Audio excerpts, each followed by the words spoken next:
Hello everybody. इस lecture में हम देखने वाला है हेरिडिटी एंड इवोल्यूशन के बारे में। हेरिडिटी का मतलब होता है कि किसी भी पेरेंट्स से एक स्पीसीज के पेरेंट्स से उनके कैरेक्टरिस्टिक्स नए ऑफस्प्रिंग्स में नेक्स्ट जनरेशन में ट्रांसफ़र होना, इसको हम हेरिडिटी बोलते हैं। ठीक है। और इवोल्यूशन का मतलब है कि कोई भी एक स्पीसीज है वो इवॉल्व होती गई और एक न्यू स्पीसीज का जन्म हुआ, इसको इवोल्यूशन बोलते हैं। अगर मैं इसकी डेफिनेशन की बात करूं तो जो हेरिडिटी की डेफिनेशन होगी वो कुछ ये होगी कि ट्रांसमिशन ऑफ कैरेक्टर्स। देखो, कैरेक्टर्स को हम ट्रेड भी बोल देते हैं। पेरेंट्स से उनके बच्चों में जाना, इसको हम हेरिडिटी बोलते हैं। कौन कौन से ट्रेड्स हो सकते हैं? हाइट हो गई, हेयर कलर हो गया, हेयर का शेप हो गया कि किस तरीके से होंगे, स्ट्रेट होंगे, कर्ली होंगे, shape of ear, nose and chin. ये ट्रेड्स अगर पेरेंट्स से उनके बच्चों में जाते हैं उसको हम हेरिडिटी बोलते हैं। इवोल्यूशन मतलब कोई भी एक स्पीसीज है, अब उस स्पीसीज के अंदर वहाँ की जोग्राफिकल चेंजेस की वजह से एक चेंजेस आना स्टार्ट होगा विद टाइम के साथ में इवॉल्व होना स्टार्ट होगी, इसको हम इवोल्यूशन बोलते हैं। तो इसको ही बोलते हैं basic definition heredity and evolution की। अब हम डिटेल में समझने वाले हैं वेरिएशन और एक्यूमुलेशन ऑफ वेरिएशन की। देखो, वेरिएशन क्या होता है? वेरिएशन शब्द का मतलब है बदलाव। मतलब कि किसी भी एक पर्टिकुलर स्पीसीज में वहाँ के ज्योग्राफिकल कंडीशन की वजह से वेरिएशन आ गया।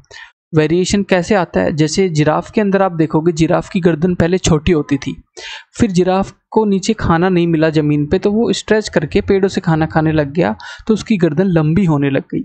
जब उसकी गर्दन लंबी हुई तो सालों सालों तक वो ऊपर स्ट्रेच करके खाने लगा, तो उसके जो वेरिएशन है वो एक्यूमुलेट होने लग गई, वो एक कैरेक्टरिस्टिक जुड़ने लग गई और आज जिराफ की गर्दन लंबी है। पहले बहुत छोटी गर्दन होती थी, तो स्ट्रेच करने से वेरिएशन आया और ये सालों तक एक्यूमुलेट हो गया, तो इसको बोलते हैं एक्यूमुलेशन ऑफ वेरिएशन। क्लियर?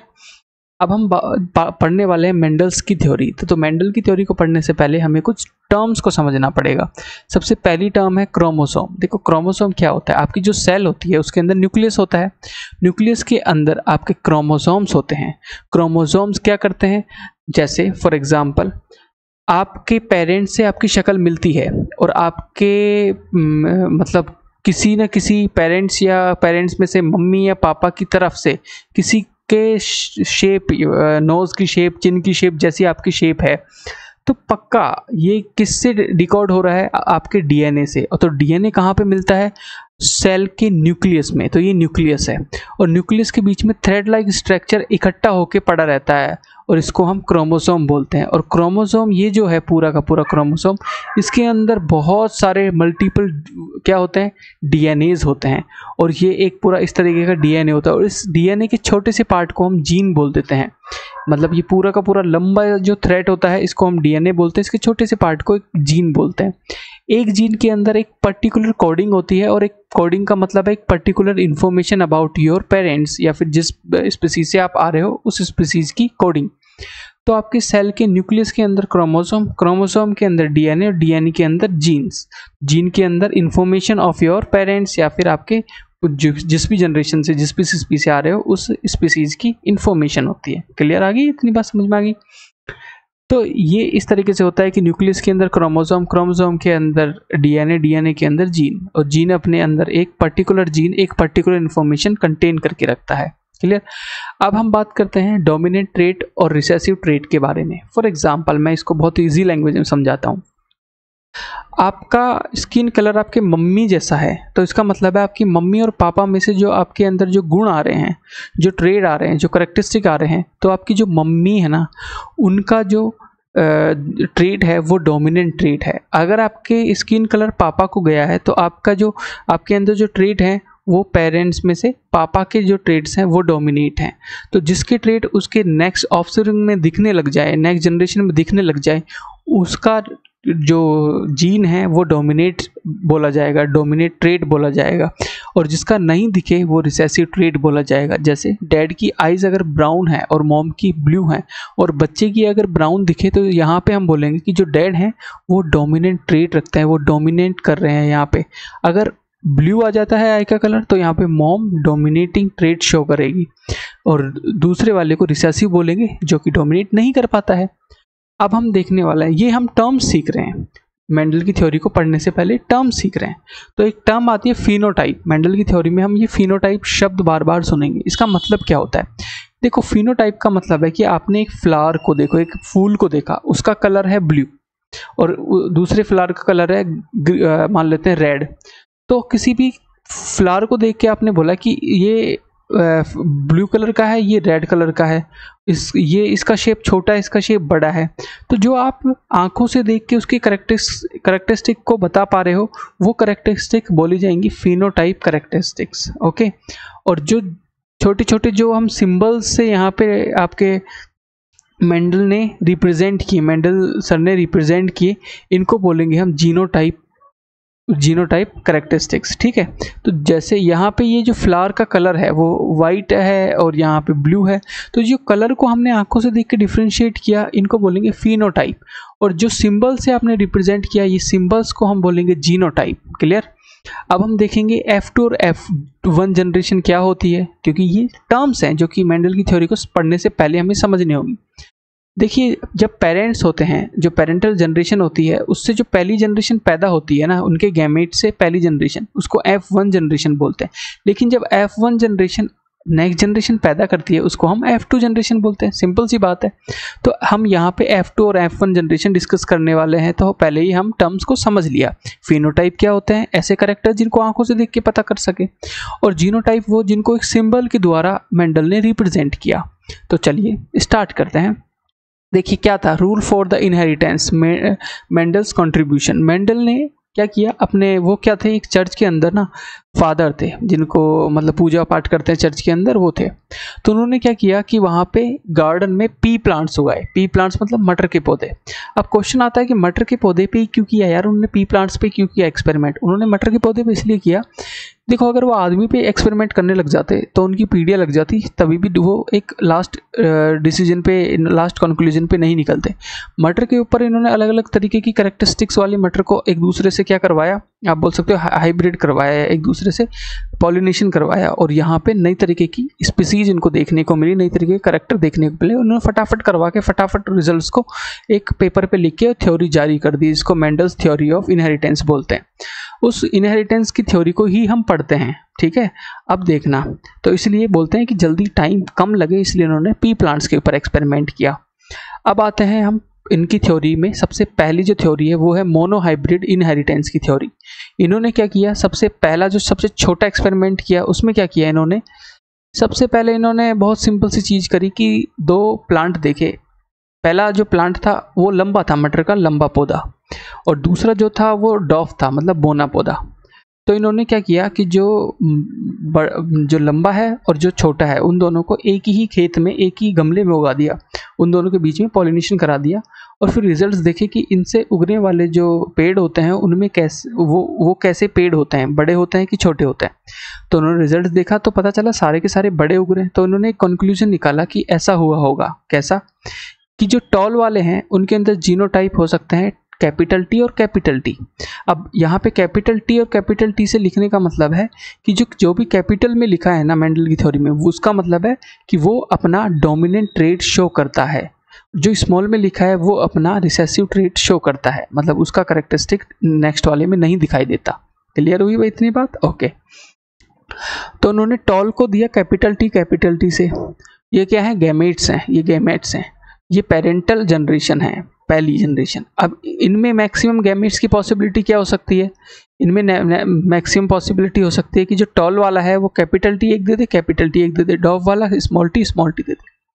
अब जो स्मॉल टी और कैपिटल टी है वो पॉलिनेशन करके ये स्मॉल टी और कैपिटल टी बना सकते हैं। यहाँ पे भी small T capital T, small T capital T.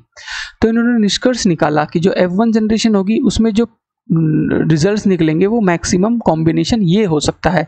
उस कॉम्बिनेशन का जो फिनोटाइप होगा वो होगा सारे के सारे लंबे, और जो जीनोटाइप होगा वो होगा एक छोटा और एक कैपिटल। क्लियर? नेक्स्ट यहाँ पे F1 जनरेशन है, उसके आगे की जनरेशन को पैदा करने के लिए हम इनमें से रेंडमली कोई भी एक उठा लेते हैं, ये दोनों उठा लेते हैं 1 और 2। अब इन्होंने F2 जनरेशन पैदा करने की सोची। तो यहाँ पे जो गैमेट्स हो सकते हैं वो पॉसिबल हो सकते हैं capital T small T, capital T small T. अब यहाँ पे मैक्सिमम कॉम्बिनेशन ये बन सकता है, मैक्सिमम कॉम्बिनेशन बन सकता है ये, जिसको F2 जनरेशन बोला गया। अब यहाँ पे देखो कैपिटल टी ये तो टॉल हो गया, ये यहाँ पे दोनों स्मॉल है तो ये डॉफ प्लांट बनेगा, ये कैपिटल बनेगा, ये भी कैपिटल है तो ये भी टॉल टॉल टॉल और ये डॉफ, तो F2 जनरेशन आ गया। इसका जो फिनोटाइप होने वाला है वो 3:1 के रेशियो में होने वाला है, और जीनोटाइप होने वाला है वो capital T small T capital T small T के जीनोटाइप के रेशियो में होने वाला है। अब ये जो पूरा का पूरा जो जाल है ना मेंडल ने, इसको समझ नहीं आ रहा था लोगों की कि क्या बना दिया यार, ये क्या बवासीर बना दिया, मतलब समझ ही नहीं आ रहा क्या कर दिया ये। तो एक प्यूनेट साइंटिस्ट आए, उन्होंने यहाँ पे प्यूनेट स्क्वायर बनाया। उन्होंने बोला कि कुछ मत करो, जितने भी गैमेट्स हैं उनको वर्टिकली और हॉरिजॉन्टली लिख दो। ये प्यूनेट साइंटिस्ट थे, और जितनी भी मोस्ट पॉसिबिलिटीज़ हैं उनको इस तरीके से ये बॉक्सेस बना के लिख दो। अब ये जो होंगे these are the results, this is the easiest way, इसको प्यूनेट स्क्वायर बोलते हैं। ये पूरा पिछला वाला जाला था उससे बहुत ईजी था। अब हम यहाँ पे डाइहाइब्राइड इनहेरिटेंस के बारे में देखो। डाइहाइब्राइड का मतलब होता है कि यहाँ पे हम देखने वाले हैं दो कैरेक्टरिस्टिक्स को देखने वाले हैं, जिसमें हम बीज का शेप और बीज का कलर दो कैरेक्टरिस्टिक्स लेने वाले हैं। तो राउंड और येलो कलर ले लेंगे। एक इन्होंने प्री प्लांट लिया जिसका जो शेप था बीज का वो था राउंड और कलर था येलो, रिंकल्ड था और ग्रीन कलर था। तो इसके जो जीनोटाइप हो सकते हैं वो कैपिटल आर। अब देखो कैपिटल आर को मैं राउंड से प्रेजेंट कर रहा हूँ, और येलो को कैपिटल वाई से, रिंकल्ड को स्मॉल आर से, ग्रीन को स्मॉल वाई से। यहाँ पे पॉसिबिलिटी गैमेट्स की क्या हो सकती हैं, आर ये R small R small Y. आप बोलोगे कि यहाँ पे 2 क्यों लिया, पिछले वाले में सिंगल ले रहे थे, आर अलग से वाई अलग से। देखो यहाँ पे क्या हमने दो कैरेक्टरिस्टिक्स हैं, तो गैमेट्स भी यहाँ पे 2 के कॉम्बिनेशन में लिए जाएंगे। तो जो पहली जनरेशन बनेगी प्यूनेट स्क्वायर के हिसाब से वो 1 2 3 4, तो एक गैमेट को हमने, एक कॉम्बिनेशन गैमेट को हमने हॉरिजॉन्टली लिख दिया, एक को वर्टिकली लिख दिया। तो ये मैक्सिमम पॉसिबिलिटीज आपको प्यूनेट स्क्वायर से देखने को मिलेंगी for F1 generation in dihybrid inheritance के अंदर। ठीक है, अब इसकी जो फिनोटाइप होगी, देखने पे क्या पता लग रहा है कि राउंड येलो है सारे के सारे। देखो राउंड येलो यार, राउंड येलो। अब बोलोगे राउंड येलो कैसे हैं, यहाँ पे स्मॉल आर भी तो है, रिंकल्ड ग्रीन भी तो है। नहीं, मैंने बोला कि जहाँ पे स्मॉल आर और कैपिटल आर आ गया तो उसका जो फिनोटाइप होगा, जो देखने में प्लांट मिलेगा, वो उसके डोमिनेंट कैरेक्टरिस्टिक्स के अकॉर्डिंग मिलेगा। तो यहाँ पे डोमिनेंट क्या है, कैपिटल आर और कैपिटल वाई प्रेजेंट है। तो कैपिटल आर क्या दिखाता है, राउंड को, कैपिटल वाई येलो को, तो राउंड येलो यहाँ पे भी है, तो राउंड येलो या राउंड येलो। तो अब हम नेक्स्ट जनरेशन में जब जाएंगे, F2 जनरेशन जब पैदा करेंगे, तो कुछ इस तरीके का रिजल्ट हमको देखने को मिलेगा। ये मैक्सिमम पॉसिबिलिटी है गैमेट्स की। ठीक है, these are the maximum possibilities. इसको हम प्यूनेट स्क्वायर में लिख लेते हैं, और यहाँ पे ये रिजल्ट आपको देखने को मिलेगा, दिस इज द रिजल्ट। ठीक है, ये पूरा का पूरा रिजल्ट है F2 जनरेशन का। तो यहाँ पे देखेंगे राउंड येलो 9 है, round and green. For example अब मैं यहाँ पे देखो, ये वाला जो रिजल्ट देखो, ये वाला, इसमें कैपिटल आर तो है ही नहीं, तो यहाँ पे जो प्लांट देखने को मिलेगा वो देखने को मिलेगा स्मॉल आर है तो रिंकल्ड होगा, लेकिन वाई तो कैपिटल है ना दोनों, तो ये होगा येलो बट रिंकल्ड। तो इन्होंने ये रिजल्ट्स देखे, तो फिनोटाइप का रेशियो आ गया 9:3:1। 9 round yellow, 3 round green, 3 wrinkled yellow, wrinkled green 1। उसके बाद जीनोटाइप का रेशियो कभी याद नहीं करना, कभी नहीं आएगा एग्जाम में, बस देख लो, बस ये आ सकता है फिनोटाइप का। ठीक है, तो ये याद रखना है, Punnett square is the only solution. इसे को वेब से करते तो कभी सॉल्व नहीं होता। ये तो हो गया पूरा आपका मेंडल की थ्योरी के इनहेरिटेंस। ठीक है, समझ आ गया होगा कि किस तरीके से ट्रांसफर होता है, किस तरीके से बनता है।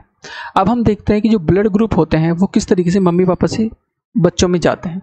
तो आपको मैं पहले ही बता दूं कि 4 तरीके के ब्लड ग्रुप होते हैं, ए बी और ओ। 4 हो गए ना, ए अलग से, बी अलग से, ए बी अलग से, ओ अलग से। तो याद रखना जो ए और बी होता है वो डोमिनेट होता है ओ से।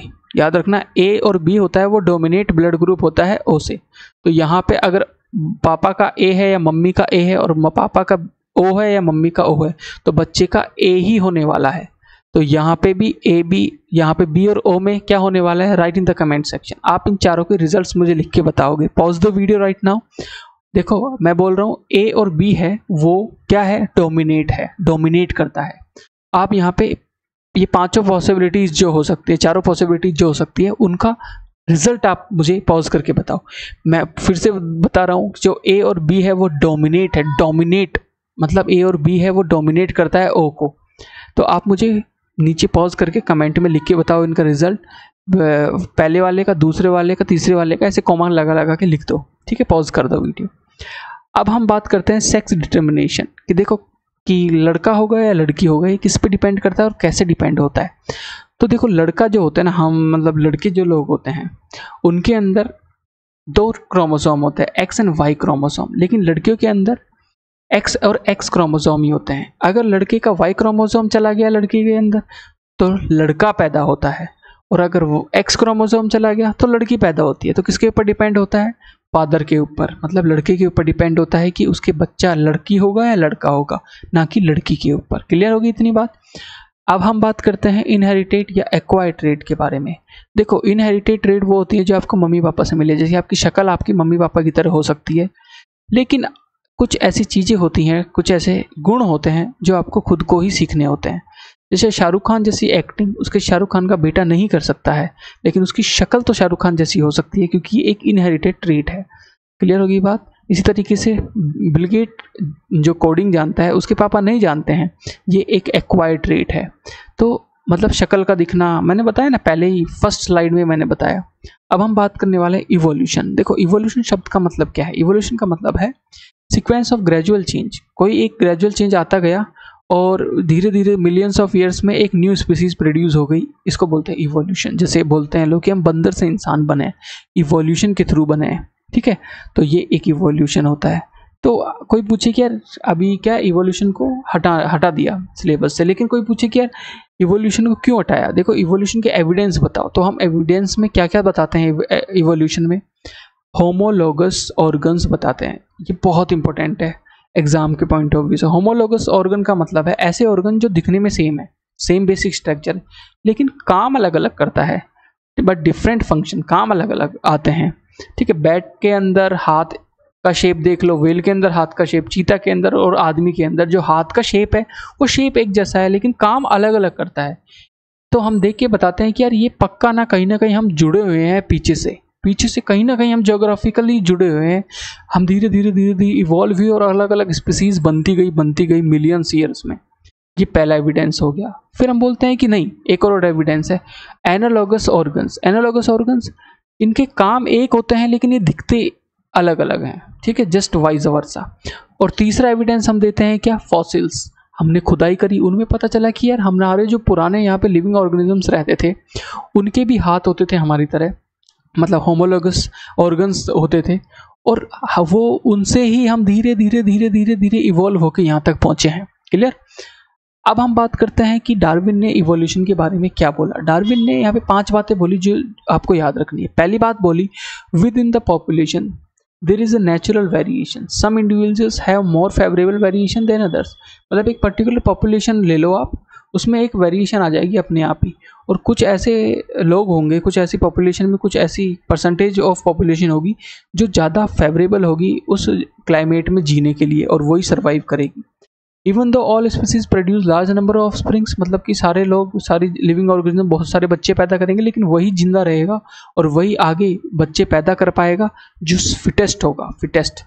The struggle of survival with in the population eliminate unfit individuals, जो कि जिंदा रहने की जो सर्वाइवल होगी उसमें जो अनफिट होगा वो मारा चला जाएगा, और जो फिट होगा वो जिंदा भी रहेगा और आगे बच्चे भी पैदा करेगा, और जो पॉपुलेशन रहेगी वो उसकी वजह से कांस्टेंट रहेगी।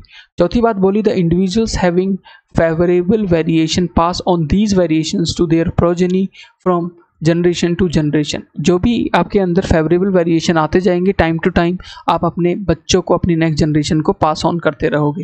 These variation accumulated over the long period time, और धीरे धीरे ये सारे के सारे जो वेरिएशन है वो इकट्ठे होते जाएंगे और नई स्पीसीज का जन्म होगा। ये डार्विन की थ्योरी है और this is very important theory. उसके बाद में डार्विन ने बोला कि एक स्पीसीज बनती कैसे है, तो इन्होंने उसका नाम दिया स्पेसिएशन। देखो स्पीसीज ऐसे बनती है, एक ओरिजिनल पॉपुलेशन थी, बीच में कोई ज्योग्राफिकल बैरियर आ गया, और ज्योग्राफिकल बैरियर की वजह से यहाँ की क्लाइमेटिक कंडीशन अलग होगी, यहाँ की क्लाइमेटिक कंडीशन अलग होगी। अब मिलियंस ऑफ ईयर्स में यहाँ की क्लाइमेटिक कंडीशन से यहाँ के जो लिविंग ऑर्गेनिज्म है वो अलग तरीके के बन गए और यहाँ के लिविंग ऑर्गेनिज्म अलग तरीके से, क्योंकि ये बीच में क्या आ रखा है, बैरियर आ रखा है। With time there will be 2 species, 2 species बनेंगी, इसको ही स्पेसिएशन बोलते हैं। This was the complete chapter. If you have any doubt please let me know in the comment section. और जो प्यूनिट स्क्वायर है, जो मेंडल की थ्योरी है, और होमोलोगस एनालोगस, ये 4 चीजें बहुत इंपॉर्टेंट है। देखो डार्विन के 5 बातें, होमोलोगस एनालोगस और मेंडल के प्यूनिट स्क्वायर, ये बहुत इंपॉर्टेंट है और कुछ भी इंपॉर्टेंट नहीं है। फटाफट इसको रिवाइज कर लेना, नोट्स बना लेना। Thank you. If any doubt please right in the comment section. धन्यवाद।